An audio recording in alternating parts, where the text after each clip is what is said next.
Hello, my name is Mike Kofoid, and I'm here today to demonstrate the benefits and features of the new Taylor Grill, referred to as the crown jewel of cooking. Today I'm going to be demonstrating with the model C810, which is a 3-platen electric grill. But all of the Crown Series grills will have the same features and benefits that I will be showing you today. The control itself will have a potential of 6 different screens. Each one of the screens has the capability of 13 different products, with a total of 75 total products that could be programmed into each one of these controls. All right, let's get started with the understanding of the control. First of all, I'd like to point out some of the icons that are represented on the bottom of the control.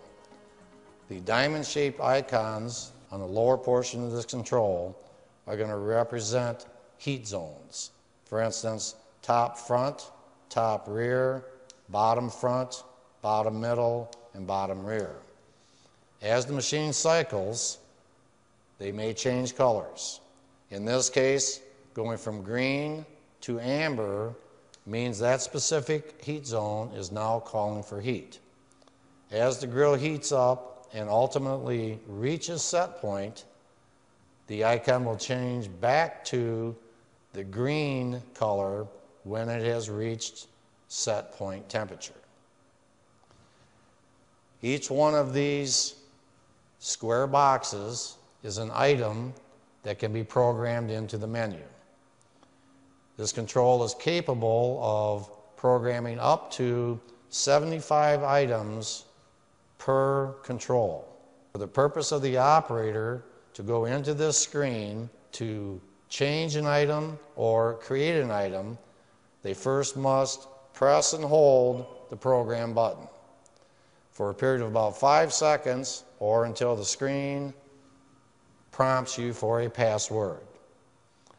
The password specific to this control for the operator is store 1.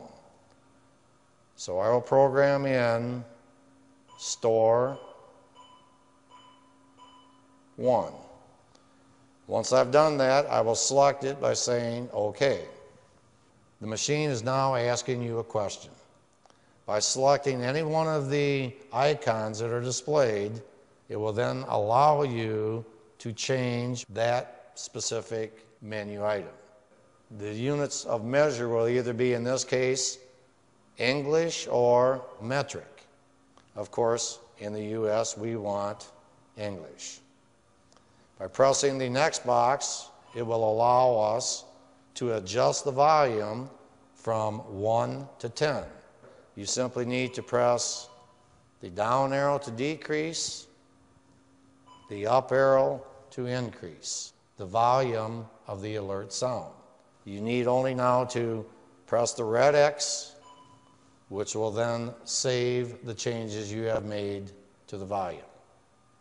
Our next question that the machine is asking us is menu edit. So as we enter this part of the program, it's now asking you, what do you want for a name for item 1? There's 3 things necessary to cook a hamburger. We need time, temperature, and pressure. Pressure in this case will be gap. As we select item number 1, the screen now will start to ask us another set of questions.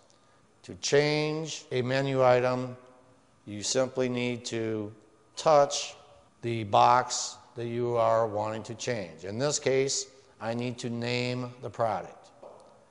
It's telling me item 1. I want to delete this item and rename it. In this case, I will abbreviate hamburger. So I will type in H-A-M-B. Once I have given a product a name, I will again press the red X, which locks that product in, and I have now given my product a name. The next question the machine asks you is, do you want this product, hamburger, active on your main operating screen? If you chose not to, pressing that turns it to no. Pressing it again will then reactivate this product and put it on the main operator screen. In the event you want to delete a product completely, you simply would press the red delete button. We now have to select a cook temperature. It's asking you for the top temperature. What do you want that to be?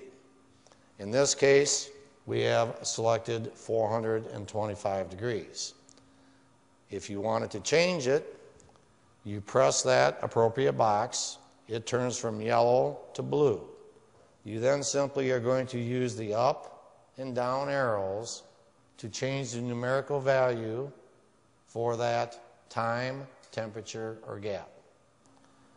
Once he's happy with that, he'll move to the next zone. In this case, the bottom zone. I'm going to change this by using the same up or down keystrokes as we did for the upper. We then have to make the next decision. Do I want this grill to work as a clam or two-sided cooking grill, or you have the options to select a flat grill feature. This effectively disables the upper cook surface, and now you can only cook on the grill as a flat grill. So I'm going to elect to keep this as a clam grill. I now have to establish a time. There's a remove in time, and by pressing the number of seconds and using the same up or down arrow, I can increase or decrease the amount of time that I'm going to cook my hamburger at. I'll use a standard setting of 104 seconds. The next question is, do I want the alarm in an auto or manual mode? A manual mode will force you to physically press the raise button to cancel the timer, whereas the automatic mode will cancel the alarm after a period of 5 seconds.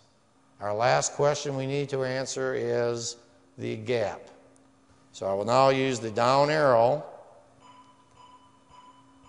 and change my gap setting to 415 thousandths. And as I press this keystroke, take note that every time I change it, it changes in increments of 5 thousandths at a time. The important thing to remember is if we've set all the operating parameters for this product, but if you fail to press OK, you will not retain any of the information you have just programmed in. That now has just locked in all of the information for the product you have just created.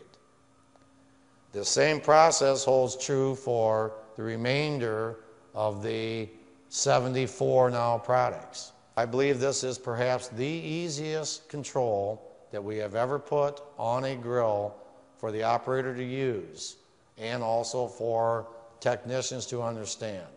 It is very, very user-friendly. And now let's do some cooking.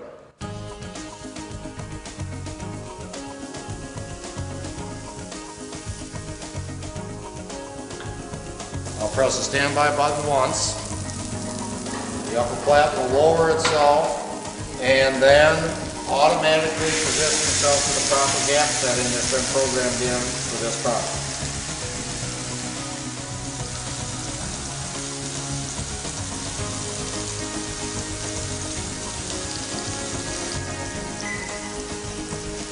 Now, the cook timer now is expired.